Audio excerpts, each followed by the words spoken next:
Book of Job. It's a profound and very unique book in the Bible for lots of reasons. The story is set in a very obscure land that's far away from Israel, Uz.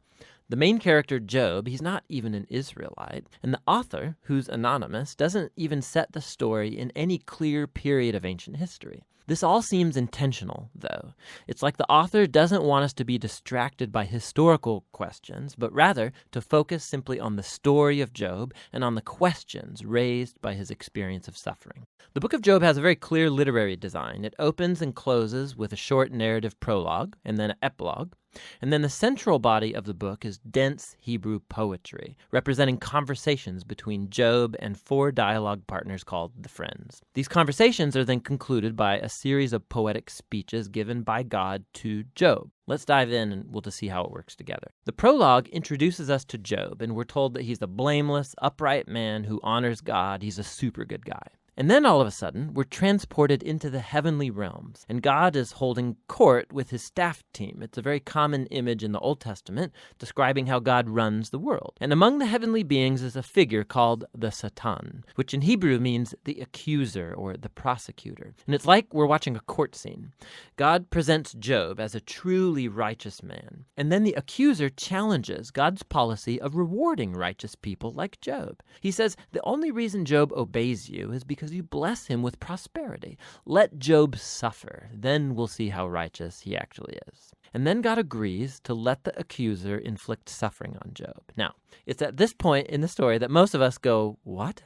Why did God do that? And then we assume that this book is going to answer that question, why God allows good people to suffer. But as you read on, the book doesn't answer that question. Nothing in the book ever answers that question. The prologue is setting up the real questions this book is trying to get at. Questions about God's justice and whether God operates the universe according to the strict principle of justice. And the response to those questions comes as you read through to the end of the book, not at the beginning. The ultimate reason for Job's suffering is simply never revealed. So the prologue concludes with a suffering and bewildered Job who's rebuked by his wife, and he's approached by three friends who are going to try and provide wisdom and counsel. Their names are Eliphaz, the Temanite, Bildad, the Shuhite, and Zophar, the Naamathite. They're all non-Israelites like Job. And they represent the best of ancient Near Eastern thinking about God and suffering and the human condition, and this moves us into the main part of the book.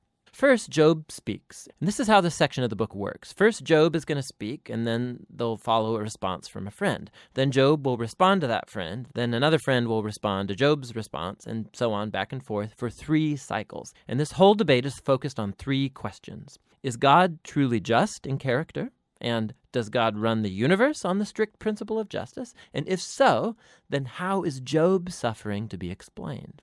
As we're going to see, Job and the friends, they're working from a huge assumption about what God's justice ought to look like in the world. Namely, that every single thing that happens in the universe should operate according to the strict principle of justice. So if you're a wise, good person and you honor God, good things will happen to you. God will reward you. But if you're evil and stupid and do sinful things, bad things will happen to you. God will punish you. Now, Job's constant argument throughout his speeches is this. First of all, that he's innocent, and so the implication of that is that his suffering is not a divine punishment. Now, we know from the prologue, both of these things are true. Remember, God himself said, Job is righteous and blameless. And so Job concludes his argument by accusing God. God either doesn't run the world according to justice, or even worse, God himself is simply unjust. The friends, on the other hand, they beg to differ. Their argument is that God is just, the implication being that God always runs the world according to justice in this way, and so they conclude by accusing not God, but Job. Job must have done something really, really bad for God to punish him like this. They even start making up possible sins that Job must have committed. Job protests to all of this. In fact, he gets so fed up with the friends that he eventually just gives up on them. He takes up his case directly with God. Now, something to be aware of is that Job, he's on an emotional roller coaster in these poems. He used to think that God is just, but now he can't reconcile that with his suffering. And so in some outbursts, Job, he'll accuse God of being a bully. Once he even declares that God has orchestrated all the injustice in the world. But the moment he utters that thought, he's terrified of it because he wants to hope and believe that God is truly just. Job is all over the place in this section. And so he makes one last statement of his innocence, and then he demands that God show up personally to explain himself. Now, it's at this point that a surprise friend shows up, Elihu the Buzite. Now, he's not an Israelite, but he does have a Hebrew name. And Elihu, he has the same assumption as Job and the friends. He argues that God is just, and that implies that God always operates the universe according to justice. But then Elihu draws a more sophisticated conclusion about why good people suffer. It may not be punishment for sin in the past. God might inflict suffering as a warning to help people avoid sin in the future. Or God might use pain and suffering to build character or to teach people valuable lessons. Elihu doesn't claim to know why Job is suffering, but one thing he is certain of: Job is wrong to accuse God of being unjust. Job doesn't even respond to Elihu, and the dialogues come to a close. It's like the wisdom of the ancients has been spent, and the mystery remains. And then, all of a sudden, God shows up in a whirlwind, and he responds to Job personally. He first responds to Job's accusation that he's unjust and incompetent at running the universe. So God takes Job on a virtual tour of the universe, and he starts asking him all these questions about the order and origins of the cosmos. Was Job ever around when God architected the earth or organized the constellations? Has Job ever commanded the sunrise or controlled the weather? God has his eyes on all of these cosmic details that Job has never even conceived of. Then God starts going into detail describing the grazing habits of mountain goats and how deer give birth, or the feeding patterns of lions and wild donkeys. What's the point of all this? Remember the assumption of Job and his friends about what it looks like for God to run the world according to justice. Underneath that assumption is a deeper one, that Job and his friends have a wide enough perspective on life to make such a claim about how God ought to run the world. And God's response with this virtual tour, it deconstructs all of these assumptions. It first of all shows that the universe is a vast, complex place, and that God has his eyes on all of it, every detail. Job, on the other hand, has only the small horizon of his life experience to draw from. His view of the world is very limited. And so what looks like divine injustice, from Job's point of view, needs to be seen in an infinitely larger context. Job is simply not in a position to make such a huge accusation about God. After the virtual tour, God asks Job if he would like to micromanage the world for a day, according to the strict principle of justice that Job and his friends assume, punishing every evil deed of every person at every moment with precise retribution. The fact is that carrying out justice in a world like ours, it's extremely complex. It's never black and white, like Job and the friends seem to think. Which leads to God's last point.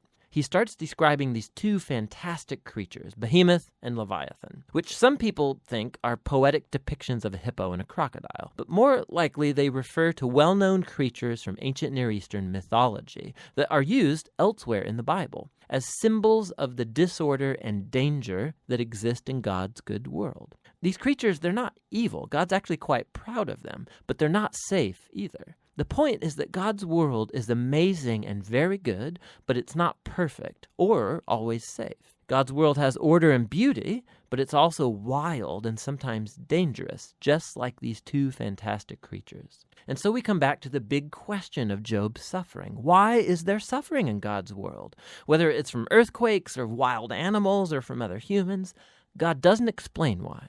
What he says is that we live in an extremely complex, amazing world that at this stage, at least, is not designed to prevent suffering.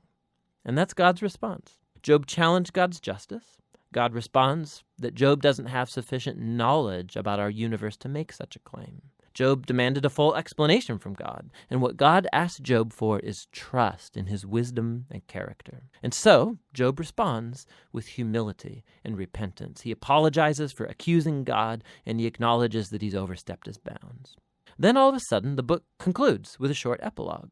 First, God says that the friends were wrong, that their ideas about God's justice were just too simple, not true to the complexity of the world or God's wisdom. And then God says that Job has spoken rightly about him. Now, this is surprising because it can't apply to everything Job said. I mean, we know Job drew hasty and wrong conclusions, but God still approves of Job's wrestling, how Job came honestly before God with all of his emotion and pain and simply wanted to talk to God himself. And God says that's the right way to process through all of this, through the struggle of prayer. The book concludes with Job having his health, his family, his wealth all restored, not as a reward for good behavior, but simply as a generous gift from God, and that's the end of the book. So the book of Job, it doesn't unlock the puzzle of why bad things happen to good people.